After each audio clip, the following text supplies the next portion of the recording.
Punjabi radio USA ਸੁਣ ਰਹੇ ਸਾਰੇ ਹਿਮਾਨਯੋਗ ਅਤੇ ਸਤਿਕਾਰਤ ਸਰੋਤਿਆਂ ਨੂੰ ਬਹੁਤ ਹੀ ਪਿਆਰ ਸਤਿਕਾਰ ਸਹਿਤ ਦੋਨੋਂ ਜੋੜ ਕੇ ਨਿੱਘੀ ਜਿਹੀ ਸਤਿ ਸ੍ਰੀ ਅਕਾਲ। ਸਭ ਨੂੰ ਜੀ ਆਇਆਂ ਨੂੰ ਆਖਦੇ ਹਾਂ। ਇਸ ਉੱਤੇ ਪ੍ਰੋਗਰਾਮ ਖਬਰ ਤੇ ਨਜ਼ਰ ਦੇ ਵਿੱਚ ਆਪ ਸਭ ਦਾ ਨਿੱਘਾ ਸਵਾਗਤ ਹੈ। ਮੇਰੇ ਨਾਲ ਪ੍ਰੋਗਰਾਮ ਖਬਰ ਤੇ ਨਜ਼ਰ ਦੇ ਵਿੱਚ ਇਸ ਟਾਈਮ ਜੁੜ ਚੁੱਕੇ ਨੇ ਮਲੋਟ ਸਟੂਡੀਓਜ਼ ਤੋਂ ਮਿੰਟੂ ਗੁਰੂਸਰੀਆ ਜੀ। ਮਿੰਟੂ ਜੀ ਨਿੱਘੀ ਜੀ ਆਇਆਂ ਨੂੰ ਪਿਆਰ ਭਰੀ ਸਤਿ ਸ੍ਰੀ ਅਕਾਲ ਜੀ। ਜੀ ਸ਼ੁਕਰੀਆ ਜੀ, ਸਾਰਿਆਂ ਨੂੰ ਸਤਿ ਸ਼੍ਰੀ ਅਕਾਲ ਜੀ। ਸਾਡੇ ਅੱਜ ਦੇ ਪ੍ਰੋਗਰਾਮ ਖਬਰ ਤੇ ਨਜ਼ਰ ਨੂੰ ਸਪਾਂਸਰ ਕਰਦੇ ਨੇ ਖਾਲਸਾ ਇੰਸ਼ੋਰੈਂਸ ਏਜੰਸੀ ਵਾਲੇ, ਜਿਨ੍ਹਾਂ ਦੇ ਕੋਲੋਂ ਤੁਸੀਂ ਹਰ ਇੱਕ ਤਰੀਕੇ ਦੀ ਇੰਸ਼ੋਰੈਂਸ ਕਰਵਾ ਸਕਦੇ ਹੋ। ਇੰਸ਼ੋਰੈਂਸ ਬਾਰੇ ਪਤਾ ਕਰਨ ਲਈ ਕਾਲ ਕਰੋ ਨੰਬਰ 408-272-2500 ਦੇ ਉੱਤੇ। ਇਸ ਦੇ ਨਾਲ Krishan Dhanota university, Satpal Singh Tracy, Jassi Gill Bakersfield, Major Singh Fresno, GN tyre and lube ਵਾਲੇ, ਜਿਨ੍ਹਾਂ ਕੋਲ ਤੁਸੀਂ truck wash, oil change, air brake ਦਾ ਕੰਮ ਕਰਵਾ ਸਕਦੇ ਹੋ। ਨਵੇਂ ਪੁਰਾਣੇ ਟਾਇਰ ਵਾਜਿਬ ਕੀਮਤਾਂ 'ਤੇ ਖਰੀਦ ਸਕਦੇ ਹੋ। ਸੈਂਟਨੈਲਾ ਮਡੇਰਾ 'ਚ ਲੋਕੇਸ਼ਨਸ ਨੇ। ਕਾਲ ਨਿੰਮਾ ਸਹੋਤਾ 209-277-0113। ਨਾਲ ਸ਼ਿਕਾਗੋ ਪੀਜ਼ਾ ਵਿਦ ਟਵਿਸਟ ਵਾਲੇ, ਜਿਨ੍ਹਾਂ ਕੋਲ ਤੁਸੀਂ ਹਰ ਤਰ੍ਹਾਂ ਦਾ veg, non veg, Indian style pizza ਤੁਸੀਂ ਆਰਡਰ ਕਰ ਸਕਦੇ ਹੋ। ਪੀਜ਼ਾ ਆਰਡਰ ਕਰਨ ਦੇ ਲਈ ਇਹਨਾਂ ਦੀ ਲੋਕੇਸ਼ਨਸ ਦੀ ਜਾਣਕਾਰੀ ਲਈ ਵੈਬਸਾਈਟ ਵਿਜ਼ਿਟ ਕਰੋ chicagopizzatwist.com। 15% ਡਿਸਕਾਊਂਟ ਦੇ ਲਈ ਕੂਪਨ ਕੋਡ 1313 ਇਸਤੇਮਾਲ ਕਰ ਸਕਦੇ ਹੋ। ਨਾਲ ਹੀ west coast truck driving school Fresno ਵਾਲੇ, ਜਿਹੜੇ ਕਿ ਤੁਹਾਨੂੰ ਟਰੱਕ ਦਾ ਲਾਇਸੈਂਸ ਬਹੁਤ ਹੀ ਵਧੀਆ ਸਿਖਲਾਈ ਦੇ ਕੇ ਲੈ ਕੇ ਦਿੰਦੇ ਹਨ। ਇਸ ਦੇ ਬਾਰੇ ਜਾਣਕਾਰੀ ਲਈ ਅਜੀਤ ਅਟਵਾਲ 559-374-4541 ਦੇ ਉੱਤੇ। ਇਹਨਾਂ ਸਾਰਿਆਂ ਦਾ ਬਹੁਤ ਬਹੁਤ ਧੰਨਵਾਦ। ਜੇਕਰ ਤੁਸੀਂ ਜਾਂ ਕੋਈ ਹੋਰ ਕਾਰੋਬਾਰ ਇਸ ਪ੍ਰੋਗਰਾਮ ਨੂੰ ਸਪਾਂਸਰ ਕਰਨਾ ਚਾਹੁੰਦੇ ਹੋ, ਸੰਪਰਕ ਕਰੋ ਨੰਬਰ 408-722-7698 ਦੇ ਉੱਤੇ। ਮਿੰਟੂ ਜੀ, ਗੱਲਬਾਤ ਖਬਰਾਂ ਦਾ ਸਿਲਸਿਲਾ ਸ਼ੁਰੂ ਕਰਦੇ ਹਾਂ। ਕਹਿੰਦੇ ਸੱਜਣ ਕੁਮਾਰ ਨੂੰ ਹਾਈ ਕੋਰਟ ਦਾ ਇੱਕ ਹੋਰ ਵੱਡਾ ਝਟਕਾ। ਦੇਖੋ, ਇਹਨੇ ਹਾਈ ਕੋਰਟ ਦੇ ਵਿੱਚ ਇੱਕ ਅਰਜ਼ੀ ਦਾਖਲ ਕੀਤੀ ਸੀਗੀ ਕਿ ਜੋ ਸਰੈਂਡਰ ਦੀ ਮਿਆਦ ਆ 31 ਦਸੰਬਰ ਤੱਕ ਦੀ, ਉਹ ਵਧਾ ਕੇ 31 ਜਨਵਰੀ ਤੱਕ ਕਰ ਦਿੱਤੀ ਜਾਵੇ। ਭਾਵੇਂ ਆ ਕਿ 1 ਮਹੀਨੇ ਦੀ ਹੋਰ ਮੈਨੂੰ ਮੁਹਲਤ ਦੇ ਦਿੱਤੀ ਜਾਵੇ। ਤਾਂ ਹਾਈ ਕੋਰਟ ਨੇ ਉਹ ਇਹਦੀ ਜਿਹੜੀ ਅਰਜ਼ੀ ਸੀਗੀ ਉਹ ਰੱਦ ਕਰ ਦਿੱਤੀ ਆ। ਯਾਨੀ ਇਹਦੀ ਜਿਹੜੀ ਦਾਦ ਫਰਿਆਦ ਸੀਗੀ ਉਹ ਹਾਈ ਕੋਰਟ ਨੇ ਸਵੀਕਾਰ ਨਹੀਂ ਕੀਤੀ। ਹਾਈ ਕੋਰਟ ਨੇ ਇਹ ਕਿਹਾ ਕਿ ਦੇਖੋ, ਕੋਈ ਲੌਜਿਕ ਨਹੀਂ ਹੈ, ਕੋਈ ਤਰਕ ਨਹੀਂ ਹੈ, ਕੋਈ ਆਧਾਰ ਨਹੀਂ ਬਣਦਾ ਜਿਹਦੇ ਆਧਾਰ ਤੇ ਤੁਹਾਨੂੰ ਇਹ ਸਮਾਂ ਜਿਹੜਾ ਹੋਰ ਦਿੱਤਾ ਜਾਵੇ ਜੀ। ਹਾਲਾਂਕਿ ਇਹਨੇ ਇਹ ਗੱਲ ਆਖੀ ਸੀਗੀ ਕਿ ਕੰਮਕਾਰ ਸਮੇਟਣਾ ਜੀ ਘਰ-ਬਾਰ ਦਾ, ਸੋ ਮੈਨੂੰ ਇਹ ਮੁਹਲਤ ਦਿੱਤੀ ਜਾਵੇ। ਪਰ ਉਹਨਾਂ ਨੇ ਇਸ ਚੀਜ਼ ਨੂੰ ਨਕਾਰ ਦਿੱਤਾ। ਉਹ ਕਹਿੰਦੇ ਕਿ ਇਹ ਕੋਈ ਆਧਾਰ ਨਹੀਂ ਹੈਗਾ। ਇਹਦਾ ਮਤਲਬ ਇਹ ਆ ਕਿ ਹੁਣ ਸੱਜਣ ਲਈ ਜਲਦੀ ਜੇਲ੍ਹ ਦਾ ਬੂਹਾ ਖੁੱਲ ਸਕਦਾ, ਕਿਉਂਕਿ ਇਹ ਹਾਈ ਕੋਰਟ ਦੇ ਵਿੱਚ ਵਾਪਸ ਤਦੇ ਆਇਆ ਕਿਉਂਕਿ ਸੁਪਰੀਮ ਕੋਰਟ ਦੇ ਵਿੱਚ ਜੇ ਇਹਨੇ ਪਟੀਸ਼ਨ ਪਾਉਣੀ ਆ ਅਪੀਲ ਦੀ, ਤਾਂ ਫਿਰ ਪਹਿਲਾਂ ਇਹਨੂੰ ਸਰੈਂਡਰ ਕਰਨਾ ਪਊਗਾ। ਸਰੈਂਡਰ ਵਾਲਾ ਸਰਟੀਫਿਕੇਟ ਜਿਹੜਾ ਉੱਥੇ ਲਾਉਣਾ ਪਊਗਾ ਨਾਲ। ਹੁਣ ਦਿੱਕਤ ਇਹ ਵੀ ਆ ਕਿ ਦੱਸਦੇ ਆ ਕਿ ਸੁਪਰੀਮ ਕੋਰਟ 'ਚ ਕੁਛ ਛੁੱਟੀਆਂ ਵੀ ਆ, ਤਾਂ ਉੱਧਰੋਂ ਇਹਨੇ ਫਸਿਆ ਵੇਖ ਕੇ ਇੱਧਰ ਟਰਾਈ ਮਾਰੀ ਸੀਗੀ, ਪਰ ਹਾਈ ਕੋਰਟ ਨੇ ਇਹਦੀ ਜਿਹੜੀ ਇਹ ਟਰਾਈ ਆ ਉਹ ਰੱਦ ਕਰ ਦਿੱਤੀ ਆ। ਹਾਲਾਂਕਿ ਇਹਨੇ ਇਹ ਗੱਲ ਆਖੀ ਆ ਕਿ ਅਸੀਂ ਸੁਪਰੀਮ ਕੋਰਟ 'ਚ ਜਾਵਾਂਗੇ, ਪਰ ਨਾਲ ਇਹ ਵੀ ਇੱਕ ਬਹਾਨਾ ਜਿਹਾ ਮਾਰਿਆ ਸੀਗਾ ਕਿ ਜੀ ਮੈਂ ਆਪਣੇ ਸੀਨੀਅਰ ਵਕੀਲਾਂ ਨਾਲ ਡਿਸਕਸ਼ਨ ਕਰਦਾ ਪਿਆ, ਸੋ ਇਸ ਕਰਕੇ ਵੀ ਮੈਨੂੰ ਸਮਾਂ ਵਧਾ ਕੇ ਦਿੱਤਾ ਜਾਵੇ। ਹਾਈ ਕੋਰਟ ਨੇ ਉਸ ਚੀਜ਼ ਨੂੰ ਰੱਦ ਕਰ ਦਿੱਤਾ। ਤਾਂ ਬਹਰਹਾਲ ਹੁਣ ਇਹਦੇ ਕੋਲ ਆਪਸ਼ਨ ਜਿਹੜੇ ਬੜੇ ਸੀਮਤ ਆ, ਪਰ ਜੇਲ੍ਹ ਦੇ ਵਿੱਚ ਦਾਲ ਜਿਹੜੀ ਉਹ ਅਸੀਮਤ ਆ, ਉੱਥੇ ਵਾਧੂ ਆ। ਕੋਈ ਚੱਕਰ ਨਹੀਂ ਹੈ, ਜਿੰਨੀ ਮਰਜ਼ੀ ਛਕੀ ਚੱਲੇ, ਜਿੰਨੀ ਮਰਜ਼ੀ ਛਕਾਈ ਚੱਲੇ। ਜੀ ਜੀ ਬਿਲਕੁਲ। ਅਤੇ ਮਿੰਟੂ ਜੀ, ਅਗਲੀ ਜਿਹੜੀ ਆ ਖਬਰ ਦੇ ਉੱਤੇ ਆਪਾਂ ਨਜ਼ਰ ਮਾਰਦੇ ਹਾਂ। ਕਰਤਾਰਪੁਰ ਲਾਂਘਾ ਮਾਮਲਾ ਪਾਕਿਸਤਾਨ ਵੱਲੋਂ ਜਿਹੜੇ ਤਬਾਦਲੇ ਤੋਂ ਨਾ ਆ। ਉਹਨਾਂ ਨੇ ਨਾ ਕਰਨੀ ਆ। ਇਹਨਾਂ ਨੇ ਚਾਲਾਕੀ ਫੜਿਆ, ਇੱਕ ਪਾਸੇ ਗਰਮ ਗਰਮ, ਦੂਸਰੇ ਪਾਸੇ ਨਰਮ ਨਰਮ। ਨਾਲੇ ਤੇ ਉਹਨਾਂ ਨਾਲ ਕਹਿੰਦੇ ਆ ਕਿ ਅਸੀਂ ਸੁਖਾਵੇਂ ਸੰਬੰਧ ਚਾਹੁੰਦੇ ਆ, ਫਿਰ ਨਾਲ ਦੂਸਰੇ ਪਾਸੇ ਤੁਰ ਪੈਂਦੇ ਆ। 2-3 ਦਿਨਾਂ ਦੇ ਵਿੱਚ ਹੀ ਦੇਖ ਲਓ ਤੇ ਕਿੰਨੀ ਵਾਰੀ ਕੈਪਟਨ ਅਮਰਿੰਦਰ ਦਾ ਬਿਆਨ ਆਇਆ, ਔਰ ਉਸ ਤੋਂ ਬਾਅਦ ਰਾਜਨਾਥ ਸਿੰਘ ਨੇ ਵੀ ਉਸੇ ਹੀ ਤਰਜ਼ ਤੇ ਇੱਕ ਬਿਆਨ ਦੇ ਦਿੱਤਾ ਕਿ ਜਿਹੜੇ ਉੱਥੋਂ ਦੇ ਸਿੱਖ ਆ ਜਾਂ ਪਾਕਿਸਤਾਨ ਦੇ ਸੱਤਾਧਾਰੀ ਆ, ਉਹ ਗਰਮ ਖਿਆਲੀਆਂ ਨੂੰ ਸਪੋਰਟ ਕਰ ਰਹੇ ਆ। ਫਿਰ ਕੈਪਟਨ ਅਮਰਿੰਦਰ ਸਿੰਘ ਨੇ ਤੇ ਕੋਈ ਕਸਰ ਹੀ ਨਹੀਂ ਛੱਡੀ। ਉਹਨਾਂ ਨੇ ਸਾਫ਼ ਤੌਰ ਤੇ ਕਹਿ ਦਿੱਤਾ ਕਿ ਅਸੀਂ ਠੀਕ ਹੈ ਕਰਤਾਰਪੁਰ ਸਾਹਿਬ ਦੇ ਲਾਂਘੇ ਬਾਰੇ ਜ਼ਰੂਰ ਪਹਿਲ ਕਦਮੀ ਕੀਤੀ ਹੈ, ਪਰ ਜੋ ਇਹ ਜ਼ਮੀਨ ਦਾ ਤਬਾਦਲਾ ਚਾਹੁੰਦੇ ਸਨ ਤਾਂ ਉਹ ਜ਼ਮੀਨ ਦਾ ਤਬਾਦਲਾ ਕਿਸੇ ਵੀ ਕੀਮਤ ਤੇ ਨਹੀਂ ਹੋਊਗਾ, ਭਾਵੇਂ ਆ ਕਿ ਸਵਾਲ ਹੀ ਨਹੀਂ ਉੱਠਦਾ। ਸੋ ਉਹਨਾਂ ਨੇ ਇਸ ਚੀਜ਼ ਨੂੰ ਬਿਲਕੁਲ ਰੱਦ ਦਿੱਤਾ ਜੋ ਇਹਨਾਂ ਨੇ ਮੰਗ ਦੇ ਰੂਪ ਦੇ ਵਿੱਚ ਉਠਾਈ ਸੀਗੀ ਕਿ ਸਾਡੇ ਨਾਲ ਜ਼ਮੀਨ ਦਾ ਭਾਵੇਂ ਦਾ ਤਬਾਦਲਾ ਕਰ ਲਓ। ਤਾਂ ਇਸ ਸੂਰਤ ਦੇ ਵਿੱਚ ਜਿਵੇਂ ਮੈਂ ਤੁਹਾਨੂੰ ਕਿਹਾ ਕਿ ਇੱਕ ਸੂਬੇ ਦਾ ਮੁੱਖ ਮੰਤਰੀ ਲਗਾਤਾਰ ਉਹ ਰਾਟੀ ਫੜ ਲੈਂਦਾ, ਫਿਰ ਕੇਂਦਰ ਦੀ ਜਿਹੜੀ ਆ ਇਸ ਸਮੇਂ ਦੀ ਸਰਕਾਰ ਉਹ ਐਸ ਮੁਹਾਨ ਤੇ ਖਲੋਤੀ ਆ ਕਿ ਇਲੈਕਸ਼ਨ ਹੈ ਜਿਹੜਾ ਹੋਣਾ ਆ ਕਿ ਹੋਣਾ ਆ। ਤਾਂ ਜਿਵੇਂ ਮੈਂ ਅੱਗੇ ਵੀ ਕਈ ਵਾਰੀ ਕਿਹਾ ਕਿ ਜਦੋਂ ਵੀ ਕੋਈ ਇੱਥੋਂ ਦੀ ਸਰਕਾਰ ਪਾਕਿਸਤਾਨ ਪ੍ਰਤੀ ਨਰਮ ਗੋਸ਼ਾ ਰੱਖਦੀ ਆ ਤੇ ਫਿਰ ਦਿੱਕਤਾਂ ਹੋ ਜਾਂਦੀਆਂ ਅੰਦਰੂਨੀ ਪੋਲਿਟਿਕਸ ਦੇ ਵਿੱਚ। ਤਾਂ ਮਜਬੂਰੀ ਆ ਕਿ ਗਰਮਗੋਸ਼ਾ ਰੱਖਿਆ ਜਾਵੇ। ਸੋ ਇਹ ਇੱਕ ਮਜਬੂਰੀ ਆ ਮੋਦੀ ਸਰਕਾਰ ਦੀ ਕਿ ਉਹ ਖੁੱਲ ਕੇ ਪਾਕਿਸਤਾਨ ਦੇ ਨਾਲ ਗੱਲਬਾਤ ਵਾਲਾ ਕੰਮ ਵੀ ਹੈ ਜਿਹੜਾ ਨਹੀਂ ਤੋਰ ਸਕਦੇ। ਤਾਂ ਲਿਹਾਜ਼ਾ ਇਹ ਆ ਕਿ ਇਹਨਾਂ ਨੇ ਦੇਖਿਆ ਕਿ ਸਾਨੂੰ ਪਾਕਿਸਤਾਨ ਦੇ ਪ੍ਰਤੀ ਥੋੜਾ ਜਿਹਾ ਰੁਖ ਕਰੜਾ ਕਰਨਾ ਚਾਹੀਦਾ ਕਿਉਂਕਿ ਇਲੈਕਸ਼ਨ ਸਿਰ ਤੇ ਆ। ਤਾਂ ਫਿਰ ਪਾਕਿਸਤਾਨ ਵਾਲੇ ਵੀ ਇਸ ਚੀਜ਼ ਨੂੰ ਸਮਝਦੇ ਆ ਕਿ ਇਹਨਾਂ ਦੀ ਜਿਹੜੀ ਡਿਪਲੋਮੈਸੀ ਆ ਦੂਸਰੇ ਢੰਗ ਦੀ ਆ, ਕੂਟਨੀਤੀ ਦੂਸਰੇ ਢੰਗ ਦੀ ਆ। ਤਾਂ ਉਹਨਾਂ ਨੇ ਇਸ ਪੇਸ਼ਕਸ਼ ਨੂੰ ਰੱਦ ਕਰ ਦਿੱਤਾ। ਪਰ ਫਿਰ ਵੀ ਮੈਂ ਕਹਿੰਦਾ ਕਿ ਇੱਕ ਵਕਤੀ ਤੌਰ ਤੇ ਕਹਿ ਲਈਏ ਕਿ ਪ੍ਰਤੀਕਰਮ ਚੱਲਦੇ ਪਏ ਆ, ਇੱਧਰੋਂ ਵੀ ਪ੍ਰਤੀਕਰਮ ਚੱਲਦੇ ਪਏ, ਉੱਧਰੋਂ ਵੀ ਪ੍ਰਤੀਕਰਮ ਚੱਲਦੇ, ਇਹ ਵਕਤੀ ਤੌਰ ਤੇ ਆ। ਇਹ ਨਹੀਂ ਮੰਨਣਾ ਚਾਹੀਦਾ ਕਿ ਸਾਰੀਆਂ ਚੀਜ਼ਾਂ ਖਤਮ ਹੋ ਗਈਆਂ। ਕਰਤਾਰਪੁਰ ਸਾਹਿਬ ਲਾਂਘੇ ਤੇ ਕੰਮ ਹੋਣ ਡਿਆ, ਪ੍ਰਧਾਨ ਮੰਤਰੀ ਮੋਦੀ ਵੀ ਇੱਥੇ ਆ ਰਹੇ ਆ ਵੇਖਣ ਨੂੰ 3 ਜਨਵਰੀ ਨੂੰ, ਯਾਨੀ ਇੱਧਰ ਕੰਮ ਚੱਲੀ ਜਾਂਦਾ। ਤੇ ਇਹ ਚੀਜ਼ਾਂ ਇੱਥੇ ਖਤਮ ਨਹੀਂ ਮੰਨੀਆਂ ਜਾ ਸਕਦੀਆਂ। ਹੋ ਸਕਦਾ ਕੱਲ ਨੂੰ ਜੇ ਮੰਨ ਲਓ ਇਹ ਦੋਵੇਂ ਦੇਸ਼ ਹੈ ਜਿਹੜੇ ਉਹ ਇਸ ਕੇਂਦਰ ਬਿੰਦੂ ਤੇ ਆ ਜਾਂਦੇ ਆ ਕਿ ਠੀਕ ਆ ਕਿ ਜ਼ਮੀਨ ਦਾ ਵਟਾਂਦਰਾ ਹੋ ਜਾਵੇ ਤੇ ਬਿਹਤਰ ਆ, ਤਾਂ ਪੋਸੀਬਿਲਿਟੀ ਹੈ, ਉਹ ਸੰਭਾਵਨਾ ਬਣੀ ਆ। ਇਹ ਨਹੀਂ ਹੈ ਕਿ ਸੰਭਾਵਨਾ ਖਤਮ ਹੋ ਜਾਂਦੀ ਹੈ, ਪਰ ਰੌਲਾ ਆ ਕਿ ਦੋਨੇ ਦੇਸ਼ਾਂ ਦੀ ਪੋਲਿਟਿਕਸ ਇੱਕ ਤੇ ਇੱਛਾ ਸ਼ਕਤੀ ਚੰਗੀ ਰੱਖੇ ਔਰ ਦੂਸਰੇ ਹਾਲਾਤ ਆ ਜਿਹੜੇ ਜਿਹਦੇ ਵਿੱਚ ਕਸ਼ੀਦਗੀ ਬਹੁਤ ਆ, ਉਹ ਕਸ਼ੀਦਗੀ ਦੂਰ ਹੋਵੇ ਤਾਂ ਹੀ ਇਸ ਤਰ੍ਹਾਂ ਦੀਆਂ ਗੱਲਾਂ ਹੋ ਗਈਆਂ। ਹਾਂ, ਮੰਗਾਂ ਜਿੰਨੀਆਂ ਮਰਜ਼ੀ ਮੰਨੀ ਜਾਓ, ਇਸ ਹਾਲਤ ਦੇ ਵਿੱਚ ਕੁਛ ਨਹੀਂ ਹੋਣਾ। ਕਰਤਾਰਪੁਰ ਸਾਹਿਬ ਲਾਂਘੇ ਵਾਲਾ ਜਿਹੜਾ ਮਸਲਾ ਬਣਿਆ ਇਹ ਠੀਕ ਹੈ ਕਿ ਪਾਕਿਸਤਾਨ ਦੀ ਬਹੁਤ ਵੱਡੀ ਬਿਆਨਤਦਾਰੀ ਹੈ, ਨਹੀਂ ਤਾਂ ਇਹ ਵੀ ਮਸਲਾ ਜਿਹੜਾ ਕਈ ਸਾਲਾਂ ਤੋਂ ਇੱਥੇ ਹੀ ਖੜਾ ਸੀਗਾ। ਜੀ ਜੀ ਜੀ। ਅਗਲੀ ਮਿੰਟੂ ਜੀ ਆਪਾਂ ਗੱਲ ਕਰਦੇ 1995 ਦੇ ਬਹੁਤ ਚਰਚਿਤ ਤੰਦੂਰ ਕਾਂਡ ਦੇ ਦੋਸ਼ੀ ਸੁਸ਼ੀਲ ਸ਼ਰਮਾ ਦੀ ਰਿਹਾਈ ਦੇ ਹੁਕਮ। ਦੇਖੋ, ਇਹ ਰਿਹਾ ਕਰਨ ਦੇ ਹੁਕਮ ਦਿੱਤੇ ਆ ਕੋਰਟ ਨੇ, ਤੇ ਕੋਰਟ ਦੇ ਵਿੱਚ ਪਟੀਸ਼ਨ ਸੀਗੀ। ਉਹਨਾਂ ਨੇ ਜਿਹੜੀ ਗੱਲ ਲਈ ਆ ਉਹ ਬੜੀ ਦਿਲਚਸਪ ਹੈ। ਉਹ ਕਹਿੰਦੇ ਆ ਕਿ ਚਾਹੇ ਕੋਈ ਵੀ ਹੋਵੇ, ਚਾਹੇ ਕੋਈ ਵੀ ਕਿਸੇ ਵੀ ਕਿਸਮ ਦਾ ਅਪਰਾਧੀ ਹੋਵੇ, ਪਰ ਉਹਦੇ ਵੀ ਮਨੁੱਖੀ ਅਧਿਕਾਰ ਆ, ਕਿਉਂਕਿ ਇਹਨੇ ਬਹੁਤ ਲੰਮਾ ਸਮਾਂ ਜਿਹੜਾ ਉਹ ਸ਼ਰਮੇ ਨੇ ਜੇਲ੍ਹ ਦੇ ਵਿੱਚ ਗੁਜ਼ਾਰ ਲਿਆ। ਇੱਕ ਅਖਬਾਰ ਨੇ ਤੇ 29 ਸਾਲ ਉਹਦੀ ਕੈਦ ਲਿਖੀ ਆ, ਪਰ ਮੈਂ ਨਹੀਂ ਸਮਝਦਾ ਕਿਉਂਕਿ ਕੇਸ ਜਿਹੜਾ ਮੇਰੇ ਖਿਆਲ ਦੇ ਨਾਲ 1995 ਦਾ, ਤਾਂ 1995 ਤੋਂ ਦੇਖ ਲਓ ਕਿ ਕਿੰਨੇ ਸਾਲ ਬਣਦੇ ਆ, ਪਰ ਫਿਰ ਵੀ ਖਾਸਾ ਸਮਾਂ। ਤਾਂ ਅਦਾਲਤ ਦੇ ਵਿੱਚ ਜਦੋਂ ਇਹ ਮਾਮਲਾ ਗਿਆ ਤਾਂ ਉਹਨਾਂ ਨੇ ਕਿਹਾ ਕਿ ਦੇਖੋ ਬਹੁਤ ਲੰਮਾ ਸਮਾਂ ਹੋ ਗਿਆ, ਬਹੁਤ ਅਰਸਾ ਹੋ ਗਿਆ ਇਹਨੂੰ ਜੇਲ੍ਹ ਦੇ ਵਿੱਚ, ਤਾਂ ਇਹਦੇ ਵੀ ਕੁਝ ਮਨੁੱਖੀ ਅਧਿਕਾਰ ਆ, ਹਰੇਕ ਕੈਦੀ ਦੇ ਮਨੁੱਖੀ ਅਧਿਕਾਰ ਹੁੰਦੇ ਆ। ਸੋ ਲਿਹਾਜ਼ਾ ਇਹਨੂੰ ਰਿਹਾ ਕਰ ਦੇਣਾ ਚਾਹੀਦਾ, ਕਿਉਂਕਿ ਪੈਰੋਲ ਤੇ ਜਿੰਨਾ ਵੀ ਇਹਨੇ ਸਮਾਂ ਕੱਟਿਆ ਜਾਂ ਜੇਲ੍ਹ ਦੇ ਵਿੱਚ ਜਿੰਨਾ ਵੀ ਸਮਾਂ ਇਹਨੇ ਗੁਜ਼ਾਰਿਆ ਉਹ ਸਮਾਂ ਬੇਦਾਗ ਹੈ। ਮਤਲਬ ਕਿ ਇਹਦਾ ਚਾਲ ਚੱਲਣ ਹੈ ਜਿਹੜਾ ਕੈਦੀ ਦਾ ਉਹ ਬਹੁਤ ਵਧੀਆ।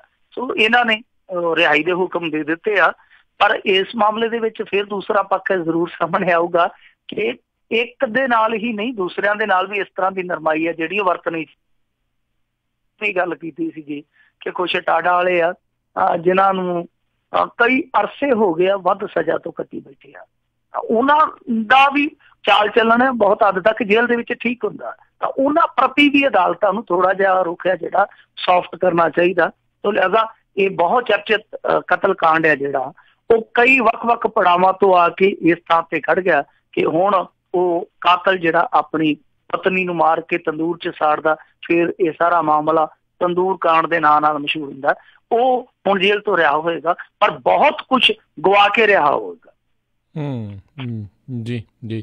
ਅਤੇ ਮਿੰਟੂ ਜੀ ਆਪਣੇ ਸਰੋਤਿਆਂ ਨੂੰ ਦੱਸ ਦਈਏ ਜਿੱਦਾਂ ਆਪਾਂ ਅੱਜ ਦੇ ਦਿਨ ਸਵਾਲ ਲੈਂਦੇ ਹਾਂ, ਪਰ ਤੁਸੀਂ ਥੋੜ੍ਹਾ ਘਰੇਲੂ ਕੰਮਾਂ ਕਰਕੇ ਥੋੜ੍ਹਾ ਬਿਜ਼ੀ ਹੋਣ ਕਰਕੇ ਅੱਜ ਨਹੀਂ ਲੈ ਸਕੋਗੇ, ਸੋ ਸਰੋਤਿਆਂ ਨੂੰ ਉਸ ਚੀਜ਼ ਦੇ ਲਈ ਅਸੀਂ ਪਹਿਲਾਂ ਹੀ ਮਾਫ਼ੀ ਮੰਗਦੇ ਹਾਂ। ਅਤੇ ਅਗਲੇ ਜਿਹੜੇ ਸਵਾਲ ਦੇ ਵੱਲ ਜੇ ਵਧੀਏ ਤਾਂ ਬੇਅਦਬੀ ਮਾਮਲੇ ਦੇ ਵਿੱਚ ਹਾਈ ਕੋਰਟ ਵੱਲੋਂ ਫੈਸਲਾ ਸੁਰੱਖਿਅਤ। ਬਹਿਸ ਮੁਕੰਮਲ ਹੋ ਗਈ ਆ। ਤੁਹਾਨੂੰ ਪਤਾ ਹੀ ਆ ਕਿ ਇਹਨਾਂ ਨੇ CBI ਨੂੰ ਪਹਿਲਾਂ ਪੜਤਾਲ ਦਿੱਤੀ ਸੀ, ਫਿਰ CBI ਨੂੰ ਜਿਹੜੀ ਪੜਤਾਲ ਦਿੱਤੀ ਸੀ ਉਹਨੂੰ ਡੀਨੋਟੀਫਾਈਡ ਕਰ ਦਿੱਤਾ, ਤੇ ਉਹ ਕੁਛ ਪੁਲਿਸੀਏ ਜਿਹੜੇ ਇਹਨਾਂ ਨੇ FIR ਦੇ ਵਿੱਚ ਨਾਮਜ਼ਦ ਕੀਤੇ ਸੀਗੇ ਉਹ ਫਿਰ ਅਦਾਲਤ ਚਲੇ ਗਏ। ਹੁਣ ਇਹ ਵੀ ਇੱਕ ਬੜਾ ਵੱਡਾ ਸਵਾਲ ਸਾਡੇ ਸਾਹਮਣੇ ਆ ਕਿ ਜਿਹੜੇ ਪੁਲਿਸੀਏ ਸੀ ਇਹਨਾਂ ਨੂੰ ਸਮਾਂ ਕਿਹਨੇ ਦਿੱਤਾ, ਕਿਉਂਕਿ ਜਦੋਂ ਉਹ ਕੋਰਟ ਦੇ ਵਿੱਚ ਜਾਂਦੇ ਆ ਉਸ ਤੋਂ ਪਹਿਲਾਂ 10 ਦਿਨ ਪਹਿਲਾਂ ਇੱਕ ਅਖਬਾਰ ਨੇ, ਇੱਥੇ ਪੰਜਾਬੀ ਦੇ ਅਖਬਾਰ ਨੇ ਛਾਪ ਦਿੱਤਾ ਸੀਗਾ ਕਿ ਜਿਹੜੇ ਪੁਲਿਸ ਵਾਲੇ ਹਾਈ ਕੋਰਟ ਦੀ ਸ਼ਰਨ 'ਚ ਜਾ ਸਕਦੇ ਆ, ਤਾਂ ਇੰਨਾ ਸਮਾਂ ਕਿਹਨੇ ਦਿੱਤਾ, ਇਹ ਵੀ ਇੱਕ ਬਹੁਤ ਵੱਡਾ ਸਵਾਲ ਆ। ਤਾਂ ਹੁਣ ਪਟੀਸ਼ਨਾਂ ਪਈਆਂ, ਉੱਥੇ ਸਾਰੀਆਂ ਧਿਰਾਂ ਨੇ ਜਾ ਕੇ ਆਪੋ ਆਪਣੇ ਰੁਖ ਰੱਖੇ, ਆਪੋ ਆਪਣੇ ਪੱਖ ਰੱਖੇ ਆ, ਤਾਂ ਫੈਸਲਾ ਜਿਹੜਾ ਉਹ ਹਾਈ ਕੋਰਟ ਨੇ ਰਾਖਵਾਂ ਰੱਖ ਲਿਆ। ਤਾਂ ਮੇਨ ਇਸ ਨੁਕਤੇ ਤੇ ਲੜਾਈ ਆ ਕਿ ਜਦੋਂ ਇੱਕ ਕਮਿਸ਼ਨ ਬਣਿਆ ਸੀ ਇਸ ਮਾਮਲੇ ਦੇ ਵਿੱਚ ਤਾਂ ਦੂਸਰਾ ਕਮਿਸ਼ਨ ਬਣਾਉਣ ਦੀ ਕੀ ਜ਼ਰੂਰਤ ਆ। ਸਰਕਾਰ ਨੇ ਆਪਣਾ ਪੱਖ ਰੱਖਿਆ ਕਿ ਉਹਦੇ ਤੇ ਕੋਈ ਕਾਰਵਾਈ ਨਹੀਂ ਹੋਈ ਤਾਂ ਦੂਸਰਾ ਤਾਂ ਬਣਾਉਣਾ ਪਿਆ। ਫਿਰ ਉਹ ਕਹਿੰਦੇ ਆ ਕਿ ਇਹਨਾਂ ਨੇ ਤੱਥਾਂ ਦੀ ਜਾਂਚ ਪੜਤਾਲ ਕਰਨੀ ਸੀਗੀ, ਪਰ ਇਹਨਾਂ ਨੇ ਤੇ ਐਕਸ਼ਨ ਟੇਕਨ ਰਿਪੋਰਟ ਦੇ ਵਿੱਚ ਸਿੱਧੇ ਤੌਰ ਤੇ ਇੱਕ ਤਰ੍ਹਾਂ ਨਾਲ ਬੰਦੇ ਦੋਸ਼ੀ ਕਰਾਰ ਦੇ ਦਿੱਤੇ। ਤੇ ਉਹ ਕਹਿੰਦੇ ਕਿ ਨਹੀਂ, ਕਿਸੇ ਨੂੰ ਦੋਸ਼ੀ ਕਰਾਰ ਨਹੀਂ ਦਿੱਤਾ, ਹਾਂ ਸਵਾਲ ਜ਼ਰੂਰ ਚੁੱਕੇ ਆ। ਔਰ ਤੀਜੀ ਚੀਜ਼ ਕਹੀ ਗਈ ਕਿ ਮੰਨ ਲਓ ਜੇ ਇਹ FIR ਦੇ ਵਿੱਚ ਨਾਮਜ਼ਦ ਲੋਕ ਕੱਲ ਨੂੰ ਦੋਸ਼ ਮੁਕਤ ਹੋ ਜਾਂਦੇ ਤਾਂ ਕੋਈ ਚੱਕਰ ਨਹੀਂ ਆ, ਦੋਸ਼ ਮੁਕਤ ਵੀ ਹੋ ਸਕਦੇ ਆ, ਉਹਨਾਂ ਦਾ ਰਸਤਾ ਖੁੱਲਾ। ਫਿਰ ਨਾਲ ਇਹ ਵੀ ਪੰਜਾਬ ਸਰਕਾਰ ਨੇ ਕਿਹਾ ਕਿ ਸੁਪਰੀਮ ਕੋਰਟ ਦੀ ਪਿੱਛੇ ਜੇ ਇੱਕ ਆਈ ਆ ਮੇਰੇ ਖਿਆਲ ਦੇ ਨਾਲ ਜੱਜਮੈਂਟ, ਉਹਦੇ ਵਿੱਚ ਕਿਹਾ ਗਿਆ ਕਿ ਮੁਲਜ਼ਮ ਆਪਣੀ ਮਨਪਸੰਦ ਦੀ ਏਜੰਸੀ ਤੋਂ ਪੜਤਾਲ ਨਹੀਂ ਕਰਵਾ ਸਕਦਾ। ਤੇ ਸਾਰੇ ਤਰਕ ਦਿੱਤੇ ਗਏ ਜੋ ਉਹਨਾਂ ਨੇ ਮੰਗ ਦੇ ਰੂਪ ਦੇ ਵਿੱਚ ਉਠਾਏ ਸੀਗੇ ਕੋਰਟ ਦੇ ਸਾਹਮਣੇ। ਸੋ ਪੱਖ ਰੱਖਿਆ ਜਾ ਚੁੱਕਾ ਸਾਰੀਆਂ ਧਿਰਾਂ ਵੱਲੋਂ, ਹੁਣ ਫੈਸਲਾ ਲਿਆ ਜਾਣਾ ਬਾਕੀ ਆ। ਇਹਦੇ ਤੇ ਸਾਰਿਆਂ ਦੀਆਂ ਨਿਗਾਹ ਟਿਕੀਆਂ ਰਹਿਣਗੀਆਂ, ਪਰ ਇਹ ਫੈਸਲਾ ਕਦੋਂ ਆਊਗਾ ਕੋਈ ਕੁਛ ਨਹੀਂ ਕਹਿ ਸਕਦਾ। ਜੇ ਫੈਸਲਾ ਆ ਜਾਵੇ ਤੇ ਅੱਜ ਭਲਕ 'ਚ ਵੀ ਆ ਸਕਦਾ, ਜੇ ਨਹੀਂ ਆਵੇ ਤੇ ਕੁਛ ਮਹੀਨੇ ਠਹਿਰ ਸਕਦਾ, ਕੁਛ ਹਫ਼ਤੇ ਠਹਿਰ ਸਕਦਾ। ਬਹਰਹਾਲ ਸਭ ਤੋਂ ਵੱਡਾ ਸਵਾਲ ਇਹੋ ਹੀ ਰਹੂਗਾ ਕਿ ਜੇ ਮੰਨ ਲਓ ਇਹ ਕਮਿਸ਼ਨ ਰੱਦ ਕਰ ਦਿੱਤਾ ਜਾਂਦਾ ਤਾਂ ਉਸ ਸੂਰਤ ਦੇ ਵਿੱਚ ਕੀ ਹੋਊਗਾ। ਤਾਂ ਉਸ ਸੂਰਤ ਦੇ ਵਿੱਚ ਵੀ ਇਹ ਕਹਿੰਦੇ ਆ ਕਿ ਜਿਹੜੀ SIT ਆ ਉਹਦੇ ਕੋਲ FIR ਜਿਹੜੀ ਉਹਦੇ ਵਿੱਚ ਨਾਮਜ਼ਦ ਬੰਦੇ ਆ, ਉਹਨਾਂ ਤੇ ਕਾਰਵਾਈ ਦਾ ਰਸਤਾ ਜਿਹੜਾ ਉਹ ਖੁੱਲਾ ਰਹੂਗਾ। ਸੋ ਇਹ ਸਾਰੀਆਂ ਚੀਜ਼ਾਂ ਸਾਹਮਣੇ ਆ ਰਹੀਆਂ, ਪਰ ਖੁੱਲ ਕੇ ਸਾਰੀਆਂ ਚੀਜ਼ਾਂ ਉਦੋਂ ਹੀ ਸਾਹਮਣੇ ਆਉਣਗੀਆਂ ਜਦੋਂ ਫੈਸਲਾ ਆਊਗਾ, ਇਹਦੇ ਤੇ ਕੋਈ ਵਰਡਿਕਟ ਆਊਗਾ। ਜੀ, ਜ਼ਿਆਦਾਤਰ ਮਿੰਟੋ ਜੀ ਇਹੋ ਜਿਹੇ ਮਾਮਲਿਆਂ ਦੇ ਵਿੱਚ ਝਟਪਟ ਜਿਹੜੇ ਆ ਲੀਕ ਵੀ ਹੋ ਜਾਂਦੀਆਂ ਰਿਪੋਰਟਾਂ ਜਾਂ ਸਾਰਾ ਕੁਛ। ਅਜੇ ਕੁਛ ਪਤਾ ਲੱਗਾ ਵੀ ਕਿਹਨਾਂ ਦੇ ਨਾਮ ਜਿਹੜੇ ਉਸ ਚੀਜ਼ ਦੇ ਵਿੱਚ ਜਿਹੜੇ ਹੈਗੇ ਆ ਜਿਨ੍ਹਾਂ ਉੱਤੇ ਕੋਈ ਜਿਹੜਾ ਕੋਈ ਸਜ਼ਾ ਸੁਣਾਈ ਜਾ ਸਕਦੀ ਹੈ ਜਾਂ ਕੁਛ ਕਿਹਾ ਜਾ ਸਕਦਾ ਅਦਾਲਤ ਵੱਲੋਂ? ਨਹੀਂ, ਇਹਦੇ ਤੇ ਰਾਜ ਕਰਨਵੀਰ ਸਿੰਘ ਦੀ ਕੋਈ ਸਜ਼ਾ ਨਹੀਂ ਸੁਣਾਈ ਜਾਣੀ। ਇਹਦੇ ਤੇ ਸਿਰਫ ਇਹ ਇੱਕ ਫੈਸਲਾ ਹੋਣਾ ਕਿ ਕੀ ਰਣਜੀਤ ਸਿੰਘ ਕਮਿਸ਼ਨ ਜਾਇਜ਼ ਆ, ਜੋ ਕਮਿਸ਼ਨ ਐਕਟ ਆ ਉਹਦੇ ਮੁਤਾਬਕ, ਕਿਉਂਕਿ ਪਹਿਲਾਂ ਇੱਕ ਕਮਿਸ਼ਨ ਆਲਰੇਡੀ ਇਹਨਾਂ ਪੜਤਾਲਾਂ ਤੇ ਬਣ ਚੁੱਕਾ। ਦੂਸਰਾ ਇਹ ਫੈਸਲਾ ਹੋਣਾ ਵਾ ਕਿ ਕੀ CBI ਤੋਂ ਇਹ ਜਾਂਚ ਪੜਤਾਲ ਦੇ ਕੇ ਵਾਪਸ ਲੈ ਸਕਦੇ ਆ। ਸੋ ਇਹਨਾਂ ਦੋਨਾਂ ਨੁਕਤਿਆਂ ਤੇ ਸੁਣਵਾਈ ਹੋ ਰਹੀ ਆ, ਇਹਨਾਂ ਦੋਨਾਂ ਨੁਕਤਿਆਂ ਤੇ ਫੈਸਲਾ ਹੋਣਾ। ਦੋਸ਼ੀ ਕੌਣ ਆ, ਉਹਦੇ ਖਿਲਾਫ ਹੇਠਲੀਆਂ ਅਦਾਲਤਾਂ ਦੇ ਵਿੱਚ ਏਜੰਸੀਆਂ ਸਬੂਤ ਪੇਸ਼ ਕਰਨਗੀਆਂ, ਟ੍ਰਾਇਲ ਚੱਲੂਗਾ, ਉਸ ਤੋਂ ਬਾਅਦ ਪਤਾ ਲੱਗਣਾ। ਜੀ ਜੀ। ਅਗਲੀ ਜਿਹੜੀ ਆਪਾਂ ਗੱਲ ਕਰਦੇ ਪੰਚਾਇਤੀ ਚੋਣਾਂ ਤੋਂ ਕੈਬਨਿਟ ਜਿਹੜੀ ਮੰਤਰੀ ਦੀ ਇੱਕ ਵਿਵਾਦਿਤ ਵੀਡੀਓ ਜਿਹੜੀ ਉਹ ਸਾਹਮਣੇ ਆਈ ਹੈ ਤੇ ਲੋਕਾਂ ਦੇ ਵਿੱਚ ਗੁੱਸਾ ਫੁੱਟਿਆ ਤੇ ਉਹਨਾਂ ਨੇ ਚੱਕਾ ਜਾਮ ਕੀਤਾ। ਦੇਖੋ, ਇਹ ਸਾਧੂ ਸਿੰਘ ਧਰਮਸੋਤ ਦੀ ਇੱਕ ਵੀਡੀਓ ਆ, ਉਹਦੇ ਵਿੱਚ ਪਹਿਲਾਂ ਤੇ ਉਹ ਥੋੜੀ ਜਿਹੀ ਅਪੀਲ ਕਰਦਾ ਠਰਮੇ ਨਾਲ, ਨਰਮਾਈ ਦੇ ਨਾਲ, ਫਿਰ ਮੁੜ ਕੇ ਗਾਲ ਕੱਢ ਕੇ ਤੇ ਪੈਸਿਆਂ ਦੀ ਵੀ ਗੱਲ ਕਰਦੀ ਕਿ ਪੈਸੇ ਲਾ ਦੀ ਥੋੜੇ ਜਿਹੇ। ਇਹਨਾਂ ਦਾ ਕੋਈ ਆਪਣਾ ਕੋਈ ਸਮਰਥਕ ਕੈਂਡੀਡੇਟ ਸੀਗਾ, ਉਹਦੇ ਹੱਕ 'ਚ ਇਹਨਾਂ ਨੇ ਨਾ ਸਿਰਫ ਵੀਡੀਓ ਜਾਰੀ ਕੀਤੀ, ਬਾਅਦ ਦੇ ਵਿੱਚ ਉਸ ਵੀਡੀਓ 'ਚ ਸਿੱਧਾ ਸਾਮਾ ਬੋਲ ਵੀ ਦਿੱਤਾ ਕਿ ਪੈਸਾ ਟਕਾ ਵੀ ਖਰਚ ਲਈ।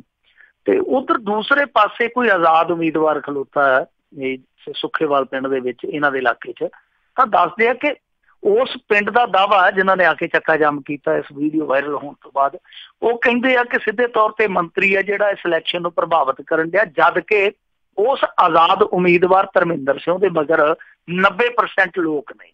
ਤਾਂ ਇਹ ਉਹਨੂੰ ਜ਼ਬਰਦਸਤੀ ਹੁਣ ਬਣਾਉਣਾ ਚਾਹੁੰਦੇ ਆ, ਸਰਪੰਚ ਬਣਾਉਣਾ ਚਾਹੁੰਦੇ ਆ। ਸੋ ਇਸੇ ਕਰਕੇ ਇਹਨਾਂ ਨੇ ਚੱਕਾ ਜਾਮ ਕੀਤਾ। ਪਰ ਇਹ ਪਹਿਲੀ ਵੀਡੀਓ ਨਹੀਂ ਇਸ ਤਰ੍ਹਾਂ ਦੀ, ਇਸ ਤੋਂ ਪਹਿਲਾਂ ਵੀ ਇੱਕ ਵੀਡੀਓ ਤੁਹਾਨੂੰ ਯਾਦ ਹੋਣਾ ਮਾਝੇ 'ਚੋਂ ਇਹਨਾਂ ਦੇ MLA ਦੀ ਸਾਹਮਣੇ ਆ ਗਈ ਸੀ, ਜਿਹੜਾ ਕਹਿੰਦਾ ਸੀਗਾ ਕਿ ਸਰਪੰਚ ਤੇ ਸਾਡੇ ਹੀ ਬਣਨਗੇ, ਭਾਵੇਂ ਗੋਡਾ ਤੋੜਨਾ ਪਵੇ ਤੇ ਭਾਵੇਂ ਨੱਕ ਮਰੋੜਨਾ ਪਵੇ। ਸੋ ਇਹ ਪਹਿਲਾਂ ਇਹਨਾਂ ਦਾ ਇੱਕ ਹੋਰ ਸੀਗਾ ਜਿਹੜਾ ਪਹਿਲਾਂ ਅਕਾਲੀਆਂ 'ਚ ਹੁੰਦਾ ਸੀ, ਇਹਨਾਂ 'ਚ ਆ ਗਿਆ ਮੁੜ ਕੇ, ਉਹਨੇ ਤੇ ਇੱਥੋਂ ਤੱਕ ਕਹਿ ਦਿੱਤਾ ਸੀਗਾ ਕਿ ਤਲਵਾਰਾਂ ਮੈਂ ਬੰਨੂਗਾ।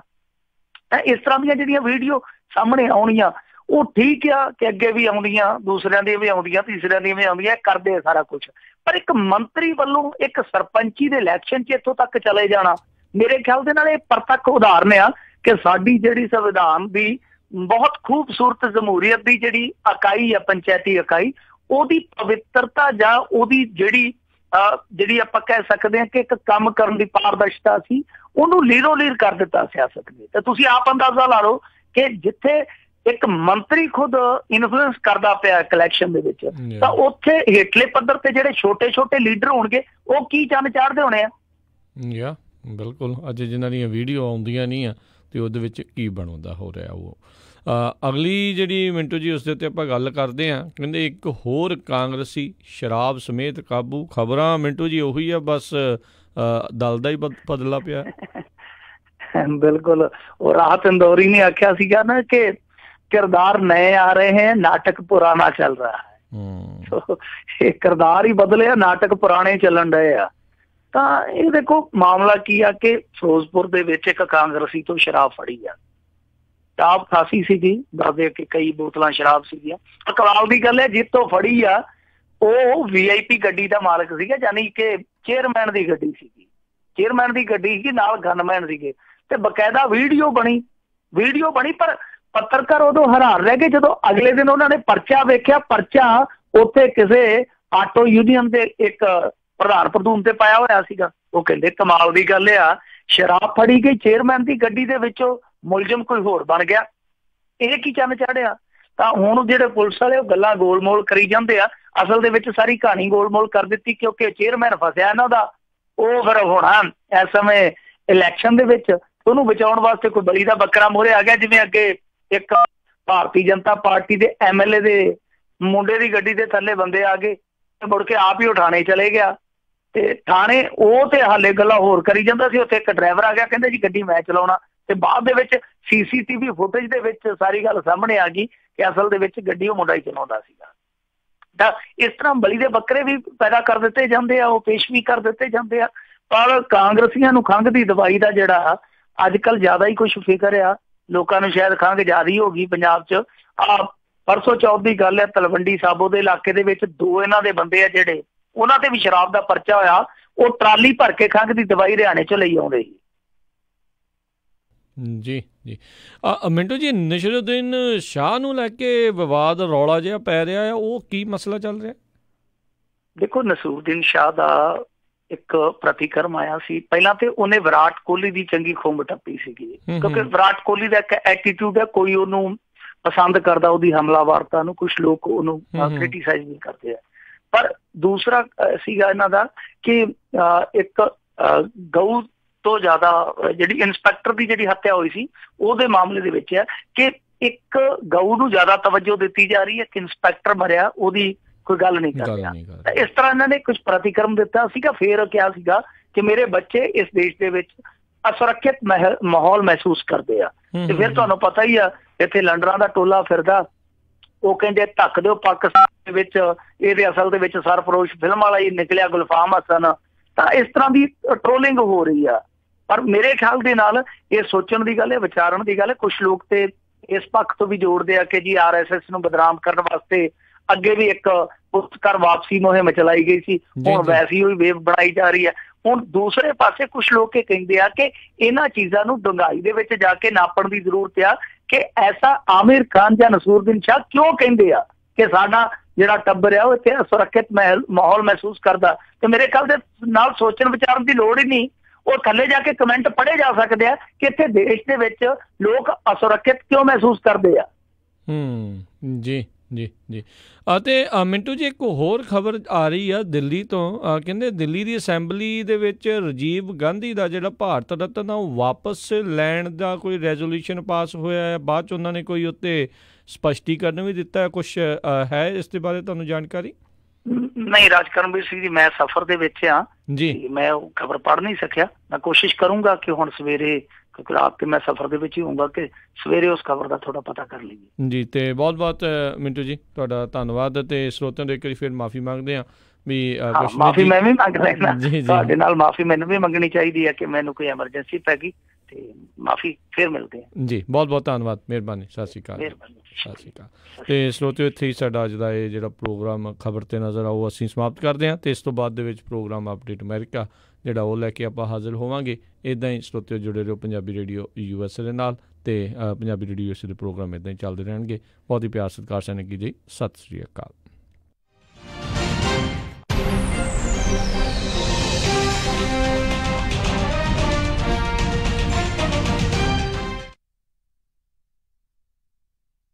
ਸ਼ਾਬਾਸ਼ ਡਿੰਪੀ, ਪਿਛਲੇ ਕੁਝ ਦਿਨਾਂ ਤੋਂ ਦੇਖ ਰਿਹਾ ਆ ਬੜੇ ਟਾਈਮ ਨਾਲ ਆਉਂਦਾ ਆ, ਪੂਰੀ ਫੁਰਤੀ ਨਾਲ ਕੰਮ ਕਰਦਾ ਆ ਤੇ ਖੁਸ਼ ਵੀ ਰਹਿਣਾ।